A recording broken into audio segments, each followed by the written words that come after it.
Well, hello Toowoomba. Welcome to this week's episode of Talkin Toowoomba. I'm Shane, and coming up this week, we talk with local author Jane Smith. So it is apt that we mark International Storytelling Day on Friday the 20th of March. It celebrates a tradition of oral storytelling and encourages participants to tell and listen to stories from different cultures and in different languages.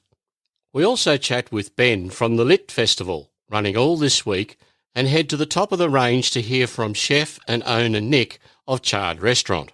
This week, Talkin Toowoomba is proudly supported by the Toowoomba Chamber of Commerce. Please note, this episode was pre-recorded prior to the federal government's announcement about mass gatherings and events with regard to the coronavirus. So please be aware that some of the content with regards to what's on may no longer be happening. We have made the decision to leave the details in as we still want to support local community and businesses. Now let's begin, as usual, with news of the week. Queensland Health have advised Toowoomba will open a drive-through COVID-19 clinic in the car park at the northern side of Toowoomba's Bailey Henderson Hospital from Monday the 16th of March. It will be operational between the hours of 10 a.m. and 6 p.m. 7 days a week. If you use the central car park in Neil Street, the good news is the $1 per hour fee for 3 hours is here to stay after the trial was deemed a success by the Toowoomba Regional Council. So keeping up with fun facts and news of the week, we couldn't leave out International Goof Off Day, celebrated Sunday the 22nd. This day encourages people to take the day to relax and do unproductive and useless things. The expression refers to the act of doing something that is unproductive while neglecting actual important work. A goof-off is a person who engages in such acts and ignores their duties and tasks. Sounds a bit like me. Did you know the world's most famous goofy comic character, Goofy, was originally known as Dippy Dang? Enough of that. On with this week's show. Time for Let's Eat Out. Well, I'm going to chat to a chef here in Toowoomba that I think you're going to enjoy having a bit of a listen to. Good morning, Chef Nicholas. How are you this morning? G'day, Shane. Good, thanks, mate. How's yourself? Yeah, good. So tell us about this great restaurant that you're at. Well, my name's Nic. I am the head chef and owner of Charred. Really passionate about what we do here at the top of the range. We operate a cafe during the day, doing the expected cafe fare, eggs and bacon and Benedict and stuff, and we use that to get through our days while we build into our quite magical evenings. Really proud of what we produce in the evening. We're doing something a little bit different for Toowoomba, trying to take the restaurant scene to that next level and kind of be a part of Toowoomba as it modernises and grows into 2020. Now, I get the feeling that you're very much into food, cuisine and presentation. So what's some of the things that you like to do from a chef's point of view? Well, obviously, fine dining in Australia has morphed and changed a lot over the last 30 years. I think it all started off a little bit stale through the 80s and 90s. We got a little bit misled by the tuxedo, little bit pompous kind of affair of the haute cuisine of the French in the 80s and 90s. And I think that was something that was never going to work very well in Australia. I think for the Australian format, fine dining has to be more about having a good size feed. The size of a meal has remained very important in Australia. We expect value for our money when we do go to restaurants. And that's kind of one of the main misconceptions that I would want to quell sooner rather than later, is obviously that fine dining is not necessarily small food anymore. That's an idea of the past. And obviously the focus that I'm sure we've all seen on television and even in the bigger supermarkets like Woolies now, this focus on more kind of local, sustainable Australian produce. So you're into featuring local produce on your menu? Yeah, well, I mean, the Darling Downs is no secret that we've got some really good things going around. And as a chef, as someone who's only 2 or 3 years old living in the Darling Downs area, I'm still very much enjoying getting my feet wet with all the local farmers and produce. Great example of that in my own restaurant is our mushrooms, for example. They come from a lovely, lovely, lovely couple in Drayton who actually grow those for us. So, I mean, so far as local goes, 5 or 6 minutes from the restaurant is that's a real win for us. Well, that's good to hear that we were supporting Toowoomba and the Darling Downs. Now, with the restaurant and fine dining, do you do events there as well? Yeah, of course we do, mate. I think weddings are some of my favourite events to cater for. Weddings always come with a certain magic of their own. You know, everybody's in the right mood. Everyone's kind of swept away in the fantasy of the day, and being the backdrop for an event like that really is the absolute dream. It's much nicer to feed 30 or 40 people at once than kind of drips and drabs. You know, you can really build a real atmosphere around the food and a real excitement. So functions and events are definitely a focus up here for Charred. So not just weddings, but you'll do any type of events with a reasonable size number of people? I'll feed any group of people who stand still long enough, Shane. Yeah, well, okay, that sounds like me. I don't mind sitting down to a good feed. Is there a dish on your menu that you really enjoy presenting to the diner? I really enjoy not so much a particular dish on our menu, but I really enjoy the format of our menu. So our menu is an assortment of shared plates. So the idea being that you sit down with your significant other, favourite friend, family of 10, group of 40, whatever it may be, and then we present you with 3 or 4, depending on whether you opt for dessert, courses of shared fare. So we like to keep the focus on being able to actually have a conversation around the food that we are serving. I really don't want it to be a one-stop shop as simple as come in, have the schnitzel, go home. I really find no fanfare or magic in that at all. We want to make sure that people can conversate around our food, and we do that by providing that shared style of dining where everybody gets to try a little bit of everything and really have a good conversation. Well, we need to get down to Charred and enjoy ourselves over an hour or two in the evening. What's the best way to check out and get in contact with Charred? Well, we've tried to make it as easy as possible. We take walk-ins. There'll always be a table available. We seat about 110, 120. We've got a phone number which is made available on our Facebook, and a Facebook that will lead you through to a dedicated website. We feature also on the Fork or TripAdvisor or Dimmy or any of those platforms that you might like to use at home. Okay, so if someone's old school and goes, well, I'd like to ring them to make a booking, what's your number? 0457 295 332. Well, it's been great chatting with you, Nicholas. I look forward to popping in and having some fine food at Charred Restaurant in Toowoomba. Easy done, Shane. You know where I am. Here's something to see. I have on the line with me Ben from the Lit Festival, who's going to tell us what the Lit Festival is all about. G'day, Ben. G'day, and thank you for having me.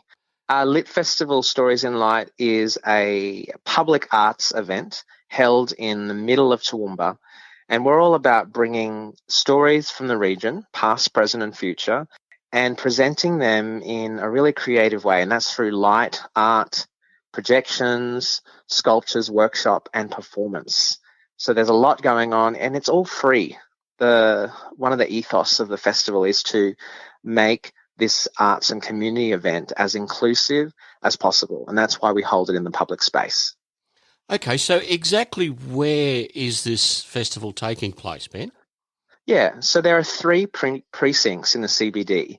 The first one, we're showing Amanda Parra's work, which is called Intrude, and people will find 5 giant glowing rabbits, and that's actually going to be in Central Square on the grounds of Grand Central, which is on Margaret Street. The second precinct is where our family-friendly community arts installation is going to be shown. And the name of that work is Parallels of Time by a local artist, Alex Stalling. And that is going to be straight outside the City Library. And then the third location is actually Bell Street Mall. So that's off Ruthven Street, and people will see the work of Skye Thompson. Now, the event only happens every 2 years, is that correct? That's correct. It's a biennial festival, and that's just all about sustainability. If you miss out seeing it over the next week or so, you're going to miss out then for another 2 years. So that's correct. So what we're saying is get along. It's unticketed, no tickets are required. And I will just add, it is going for 9 days. That's the main big giant glowing rabbits at Central Square. But if you want to come during any weekend, because it's for 2 weekends, this is the weekend to come to tonight. So the 13th and 14th, because this is where everything will be activated and there'll be street performers moving between those spaces. So opening weekend is the hot weekend to go to. What about on the 20th, 21st? What have you got special happening then? Amanda's work, direct from Tasmania, that will still be showing till Saturday night.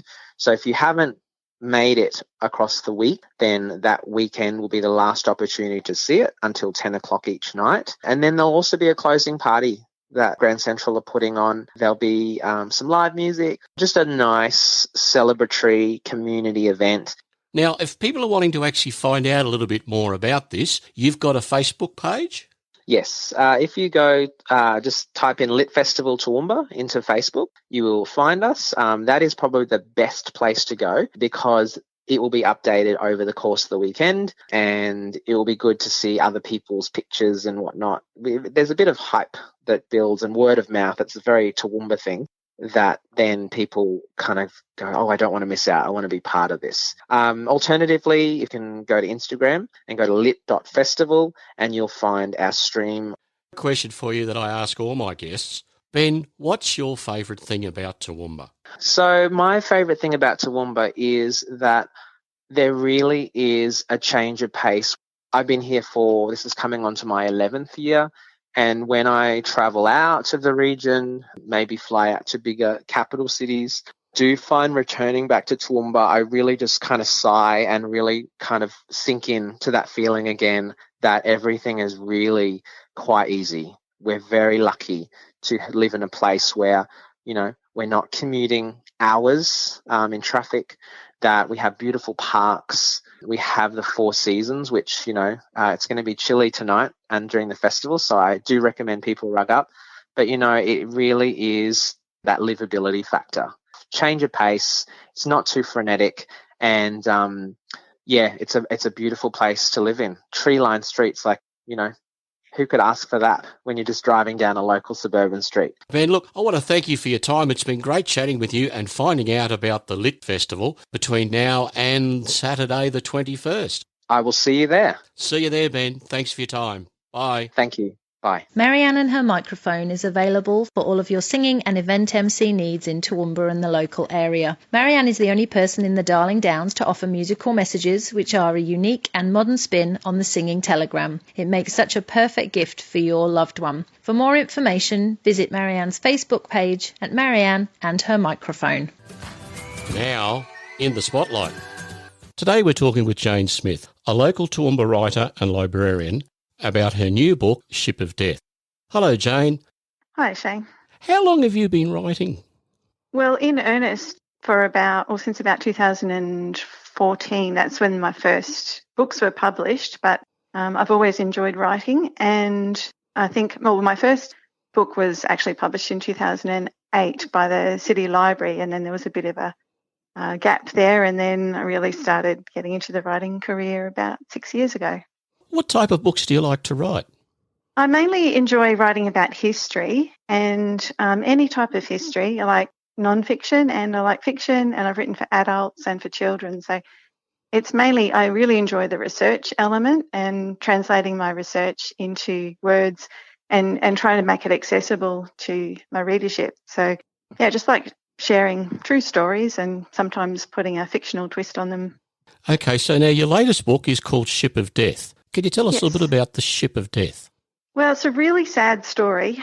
It's a non-fiction history book, but written in a narrative style. And it's about a ship that came to Moreton Bay, as it was called then, back in 1850. It was one of the first government-sponsored ships to bring free settlers directly into Moreton Bay. It was actually the second such ship. And typhus broke out on the voyage and killed quite a lot of people on the voyage, and the ship's surgeon, George Mitchell, also fell sick with it. So that when they arrived, they had to be quarantined on Stradbroke Island. A quarantine station had just been set up there, but it hadn't really been fitted out. So they had really terrible accommodation, just, tents and leaky old convict outbuildings that were dilapidated.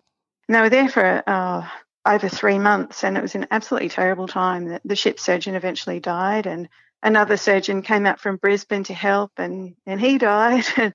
Yeah, it was a really grim story. So, and there was a lot of heroism and tragedy, but some of them eventually became eminent citizens and some of them had tragic lives. So I saw the memorials out on Stradbroke Island in this beautiful cemetery there, and it just made me wonder about these people and what their stories were and what became of them.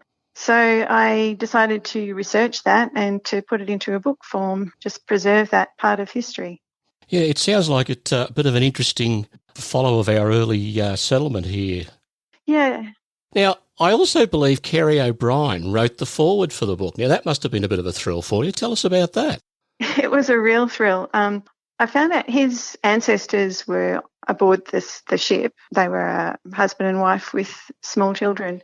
They survived it, obviously, and their children had descendants, and Kerry O'Brien's one of them. And he featured in an episode of Who Do You Think You Are on SBS a few years ago. And that's where I learned that he had a connection with it, and he's very interested in history. So I wrote to him and asked if he would be interested in reading my book and writing a foreword. And he, to my surprise and delight, he readily agreed to do that and was very gracious about it.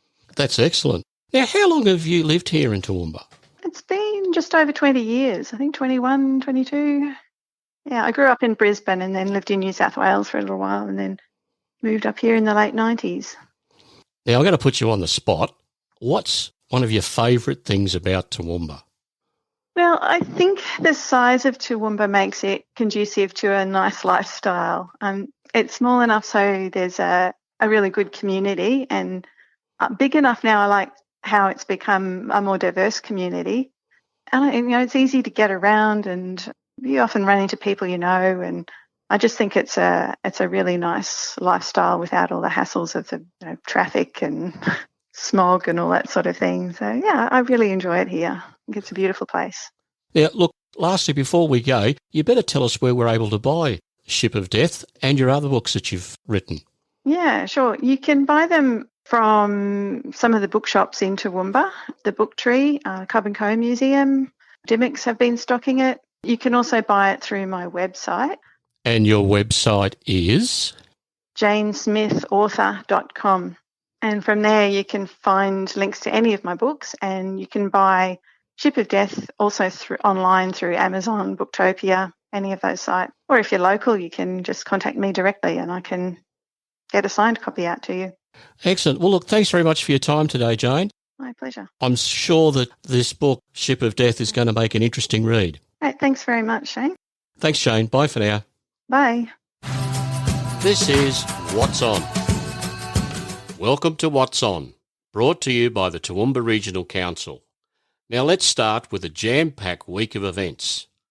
Science on the Move is on at the Cobb & Co Museum till May the 4th.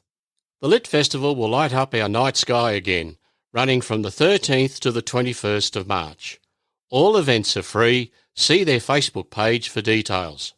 A craft session, leatherette earrings at the new So You Can Craft Coffee Lounge, Whyalla Plaza, on Wednesday the 18th of March from 10:30 till 12 noon.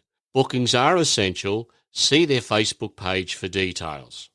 The musicals The Sapphires is playing at the Empire Theatre from 7:30pm on Thursday the 19th of March. Free movie night. Outdoor screening of the movie Toy Story 4 at the Greenmount Hall on Friday the 20th of March at 7pm. No bookings are required. Keep up to date on the Youth Connect TRC Facebook page.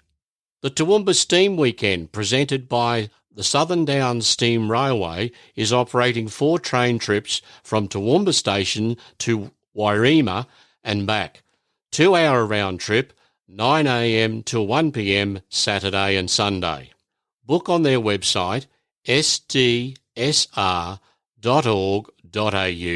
or phone them on 466 197 889. A free caravan seminar at the RV Service Centre on the corner of Gardner and Boundary Streets. Make your caravan better. Get some tips to make your vanning life easier. Meet some other local caravanners and ask the RV team your burning questions. Sausage sizzle and drinks included. Please RSVP to reserve your seat on their Facebook page. It's on Saturday, March 21st from 9 till 11 a.m. Rustic Furniture Workshop. Join Andrew McDonald, who's a wood and metal artisan, for a weekend of creating rustic furniture from branches and sticks. It's being held at the Cobb & Co Museum on Saturday the 21st of March from 9 a.m. till 4 p.m. Locals only. Toowoomba Skateboarding Contest is being held at the Oakey Skate Park on Saturday the 21st of March from 2 till 5 p.m. Return to the Roaring Twenties fundraising dinner. Lifeline Darling Downs and South West Queensland Limited are hosting a Return to the Roaring Twenties fundraising dinner at the Cathedral Centre in Neil Street. There will be dinner, dancing and a fundraising auction. It's on Saturday the 21st of March from 6:30 till 11:30 p.m. See their Facebook page for more details. Theatre Sports is on at the Canvas Co-working in Ruthven Street. Come along for a great night of drama, entertainment and spontaneous laughter. See their Facebook page event for more details. It's on Saturday the 21st from 7 till 9 p.m. Take a Hike Toowoomba. Take a Hike is the ultimate community fundraising challenge aimed at raising vital funds for children with autism. It's on at the Queen's Park Gardens on Sunday the 22nd from 6 till 11 a.m. Summer Tunes on at Wairima Obst Park Oval on Sunday from 3 till 6 p.m. Summer Tunes is also on at the Pittsworth Historical Village on Sunday, 3 till 6 p.m. Free beginners scooter lessons. The beginners scooter lessons is being held at the Crow's Nest Park on Sunday the 22nd of March from 3 till 5 p.m. Please register to attend at australianskateboarding.com. To keep up to date and for more information, visit Youth Connect TRC Facebook page. This week's markets. On Thursday the 19th from 9:30 to 12 noon, the Kingsthorpe QCWA Fun March morning. Produce and craft market stalls. Admissions $10, entertainment and morning tea at the Kingsthorpe War Memorial Hall. And of course on Saturday the 21st of March, the Toowoomba's Farmers Markets are on under the windmills at the Cobb & Co Museum from 7 till 12 p.m. The Makers Market will be held at Blank Space, the Mills Precinct, on Sunday the 22nd of March from 8 till 1 p.m. Thanks to the Toowoomba Regional Council, and remember you can list your event for free on their events page. Visit tr.qld.gov.au/events. Well, that's it for this week. Thanks for listening, everyone. Don't miss an episode. Subscribe now. It's free. And check us out on Facebook, Insta and Twitter. Links are available in our show notes if you need further information on anything in this episode. This week, Talkin Toowoomba is proudly supported by the Toowoomba Chamber of Commerce. I'm Shane, and I look forward to joining you again next week on Talkin Toowoomba. See you around, Toowoomba.